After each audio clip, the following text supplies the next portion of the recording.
Remember what the internet was like a few years ago. Movies were downloaded all night, social media pages were updated in minutes, online games hung terribly. And these are just a few of the challenges we have all experienced today, but technology is on a completely different level, and the internet is no exception. Although it's fast enough, one question came to my mind: what would happen if I accelerated the internet to infinity to talk about accelerating it? It is necessary to understand how it works. For 2020 years, the number of people who use the internet has exceeded 4.5 billion. Given the world's population, this is more than half of the world's population, and if there is a huge demand, you can offer something in return with so many users. Data rates simply can't be slow, so the average internet speed in Taiwan in 2000 was about 85 megabits per second in America, 33 megabits per second relative to Australia, and 16 and 3 megabits per second, despite the huge difference. People in these countries can easily watch videos on YouTube, read online books and watch TV series. The description already has several technologies for transmitting information through an internet connection. One is made with a twisted pair cable. There are usually 4 pairs of conductors through which the signal passes, and the encoding data now has many types of twisted pair cables. But I will not tire you with unnecessary information. The average data rate is thus from 10 megabits per second to 10 gigabits per second at a distance of up to 100 meters. Another way to wirelessly transfer data is with it. You don't have to mess with wires and set up a bunch of things. Just enter your password and you already have access to the internet.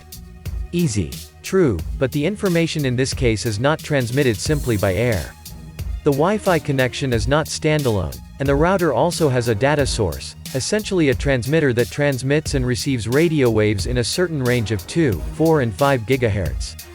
But it's not as important as the data rate when using a wireless connection. It can range from a few tens of megabits to 11 gigabits per second in the case of Wi-Fi. This connection directly depends on the distance you are to the adapter. The closer you are, the better the signal. So speed is another popular way of transmitting data, which is called fiber optic, and the principle of its operation is quite simple, because the media acts as a light pulse as a fiber optic transmitter, and it seems that its creator gave the world a miracle.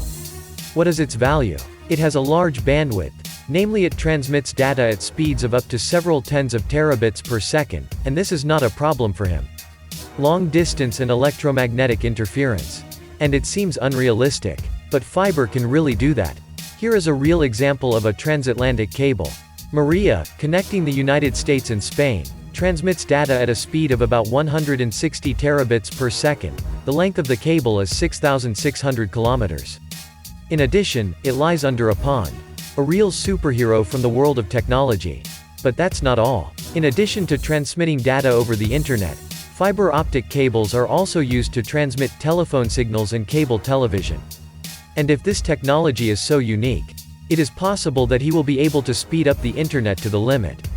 Let's understand the great breakthrough in high-speed data transfer achieved by Japanese researchers in the year 2015, when they managed to develop and successfully test the world's first system with a bandwidth of 2.5 bits per second to understand how much it is. Imagine that at this speed of the internet, 10 million people will be able to watch videos in 8:1 format at a time. As you might have guessed, we are talking about the same fiber in another way to set such a record. It is simply impossible to get results more than 1,000 times greater than the capabilities of modern wireless networks. Of course, such technologies are not created quickly. Scientists spent 4 years developing before presenting the results to the public, so this speed limit, as it turned out, no, the same Japanese scientists together with DTI and Sumitomo Electric Industries have achieved. Data rates of about 10 bits per second or 10 bits per 16th. Such a figure is sure to please large providers who have already begun to dream of a monetary future. Yes, that's it, imagine the joys of ordinary people. Endless traffic. Round-the-clock series, zero ping, in games. Stop. The results obtained. So far experimental and they are unlikely to reach the home internet anytime soon. But what did you do with the fiber to achieve such a high data rate? To begin with, let's define what this fiber is in general. In a broad sense, it's a thread of transparent material that carries light inside one. Giving the fiber has one channel and it can pass only one ray of light. There is another type of multimodular fibers and through them can pass several separate rays of light. To fully understand this process, let's imagine lines of different colors. Each of them is a separate light flux. If you run them in fiber optics, they will spread inside independently of each other. It's like if you and your neighbor lived in a high-rise building on the same floor, but went down different sides of the stairs. Thus, in a single fiber can increase the bandwidth, different information will be transmitted independently of each other, the speed of the internet will increase in practice. Optical fibers can receive a huge amount of light rays, reaching several hundred in this way 0 as much as 1/10 of a bit per second. To give the example of Netflix, such a speed would allow the service to use 5 million users at one point. However, this is not the technology that will overclock the internet to 10 bits per second. Here you need something else. To increase the data rate you need to increase the bandwidth of the fiber, and to increase it you need to increase the number of optical channels. This can be achieved by increasing the number of fibers in one cable. In theory, this seems incredibly simple, but scientists have been creating similar technologies for years. So, there is something to work on. But back to our 10.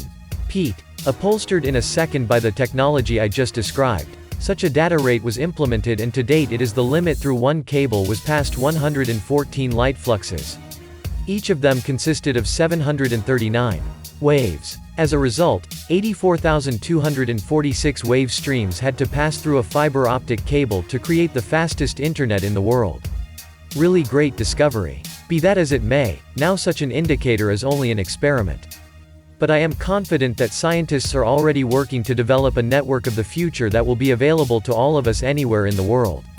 However, the next couple of years still have to wait to watch movies every 5 minutes, waiting for a new download, snippets to play games with high pings and reboot Wi-Fi routers, but soon everything will change.